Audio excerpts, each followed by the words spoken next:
Sampurasun wargi Jawa Barat, selamat pagi dan selamat bergabung bersama saya Rizky Julians. Sejumlah pengendara sepeda motor terjatuh akibat melintasi jalan rusak dan berlumpur. Selain cuplikan informasi tadi, beragam informasi seputar Jawa Barat hadir menemani Anda selama 30 menit ke depan. Disiarkan langsung dari kawasan Trans Studio Bandung, berikut CNN Indonesia Jabar Today selengkapnya. Sejumlah pengendara sepeda motor terjatuh akibat melintasi jalan rusak dan berlumpur di jalur Inspeksi Cikarang Bekasi Laut atau CBL Bekasi.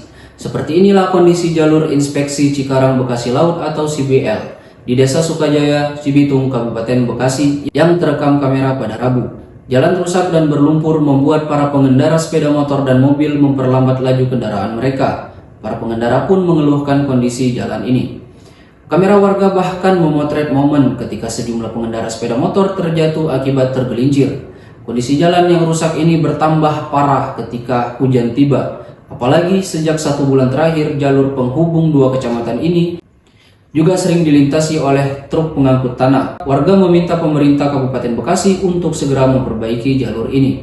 Sehari pasca menggerebek sebuah rumah judi di kawasan Kosambi, Kota Bandung, petugas Ditreskrimum Polda Jawa Barat menetapkan 44 tersangka yang terlibat dalam kasus perjudian kasino tersebut.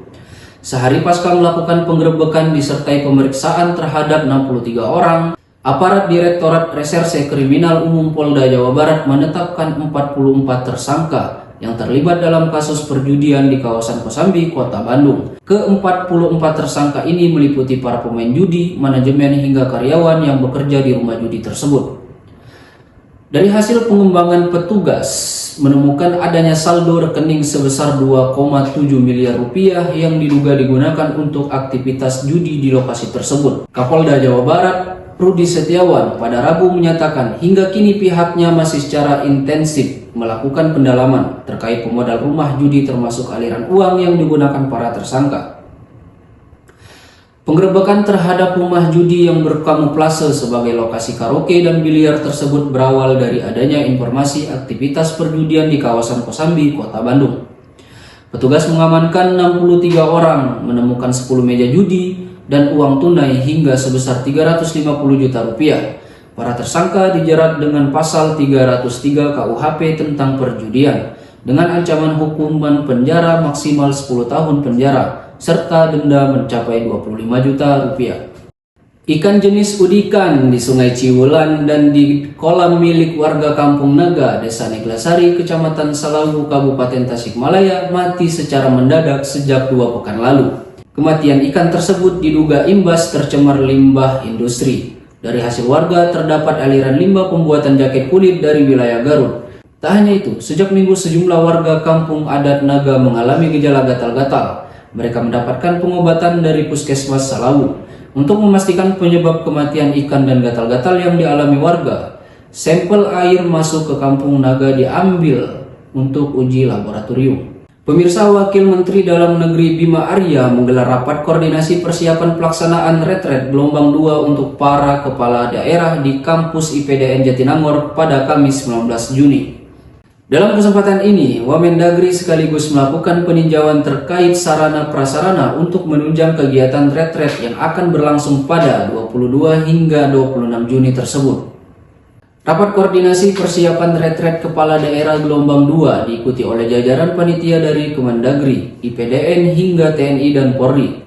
Usai rapat, Wamendagri Bima Arya melakukan peninjauan ke beberapa titik, seperti asrama yang akan menjadi tempat menginap para peserta retret hingga ruang kelas untuk pemaparan materi.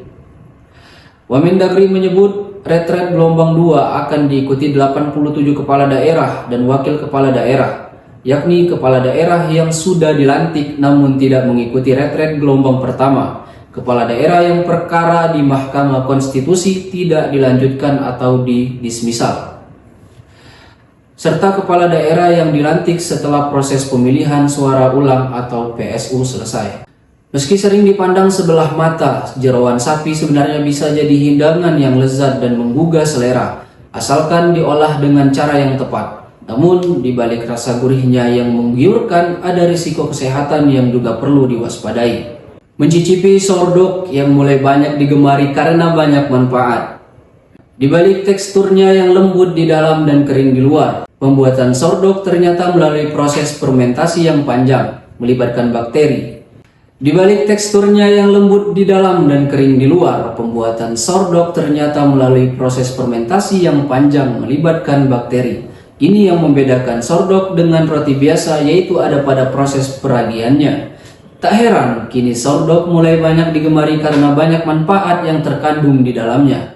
Setelah mengkonsumsi sourdog, terutama mereka yang punya masalah pada pencernaan. Kita lihat liputannya. Demikian perjumpaan kita kali ini. Tetap saksikan CNN Indonesia Jabar Today setiap Senin hingga Jumat. Jangan lupa ikuti akun media sosial kami. Saya Rizky Julian, selamat pagi dan sampai jumpa.